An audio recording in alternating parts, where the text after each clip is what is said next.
किसी ने क्या खूब कहा है कि जन्म भाग्य से मिलता है, मृत्यु किस्मत से मिलता है और मृत्यु के पश्चात भी लोगों के दिलों में राज करना अपने कार्यों से मिलता है।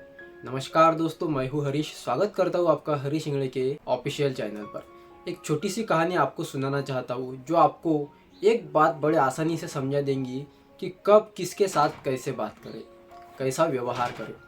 चलिए बढ़ते हैं कहानी की तरफ। एक डॉक्टर होता है जो बड़े गड़बड़ी के साथ अपने हॉस्पिटल में आता है।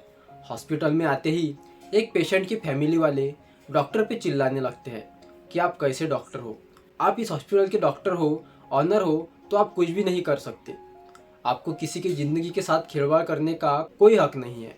ऐसे में आपको यहाँ पे अवेलेबल रहना था, यहाँ पे आपको उपस्थित रहना था, आप क्यों नहीं रहे। तो डॉक्टर ने कहा, मुझे आपसे बहस करने के अलावा भी बहुत सारे काम हैं, मैं ज़रा वो निपटा लूँ, उसके बाद मैं आपसे बात करूँगा। पहले मैं मेरा ऑपरेशन कर लूँ, उसके बाद मैं आपसे बात करूँगा। तो वो फैमिली वाले, मतलब जो पेशेंट था, उसके मम्मी पापा और भी चाचा चाची, मामा मामी कुछ भी नहीं बोलते, उन्हें अंदर जाने देते। और जैसे ही वो अंदर जाते हैं, कुछ घंटों पश्चात बाहर आते हैं और बाहर आकर डॉक्टर उनसे कहते हैं कि आपका लड़का अभी खतरे से बाहर है, वो अभी कुछ ही दिनों में अच्छा हो जाएगा, उसे हम डिस्चार्ज दे देंगे, बाकी की बातें हम बाद में करेंगे। और जैसे ही फैमिली वाले, उस बच्चे के फैमिली वाले कुछ बोलने लगते हैं, डॉक्टर वहाँ से निकल जाता है और डॉक्टर ये कहकर जाता है कि आपको बाकी की बातें मेरी नर्स संभाल लेंगी, मेरी नर्स बता देंगी।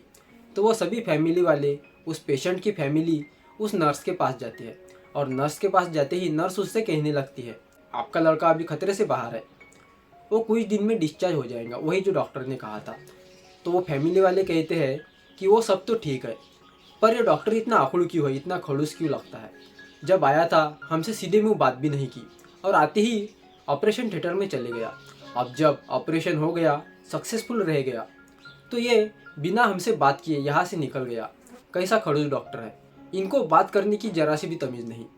वो हमें इमरजेंसी था इसलिए हम यहाँ पर आ गए, नहीं तो हमारा यहाँ पे आने का कोई इरादा भी नहीं था। हमारा फैमिली डॉक्टर कोई और है, हम वहीं पे चले जाते। तो वो नर्स के आंखों में आंसू आ गए और वो नर्स कहने लगी, ऐसा मत कहो हमारे डॉक्टर के बारे में, हमारे डॉक्टर बहुत अच्छे हैं, वो कभी किसी का बुरा नहीं चाहते। वो यहाँ पर जब आ रहे थे, बड़े घाई में आ रहे थे, आपने ये तो नोटिस किया होगा, ये ऑब्जर्व तो किया होगा आपने। तो वो कहते हैं, हाँ हमने ऑब्जर्व किया। सर आपको बता दूं कि वो डॉक्टर के बच्चे की और डॉक्टर के बेटे की आज ही एक्सीडेंट की वजह से मृत्यु हो गई है। उनका अंतिम संस्कार उनके वजह से लेट करना पड़ रहा है। अब वो डॉक्टर उनके बच्चे के अंतिम संस्कार के लिए ही गए हैं। वो तो हमने उनसे बात की कि एक पेशेंट है, खतरे में है, उसकी फैमिली वाले बहुत रो रहे हैं, इसलिए वो आ गए, वरना आज तो वो आने वाले नहीं थे। तो वो फैमिली एकदम से चुपचाप रह गई और अपने आंखों में आंसू लाके चुप बैठ गई।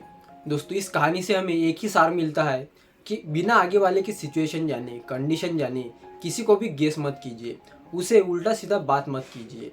उसे भले ही उस काम को करने में देरी हो गई है, पर उसके पीछे क्या रास्ता, क्या कारण था, ये जान लीजिए, तभी आपको उनसे बात करनी चाहिए। दोस्तों, यही सीख हमें इस कहानी से मिलती है।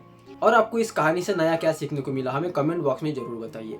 ऐसे वीडियोस देखने के लिए हमारे चैनल को सब्सक्राइब जरूर करें। मिलते हैं अगली वीडियो में। उससे पहले हमेशा की तरह इस बार भी आपसे वही बात कहना चाहता हूँ जो हमेशा कहता हूँ कि ऐसा करो नाम कि इतिहास में सुनहरे अक्षरों से लिखा जाए आपका नाम। मिलते हैं अगली वीडियो में, तब तक के लिए अपना ध्यान रखें। राधे राधे।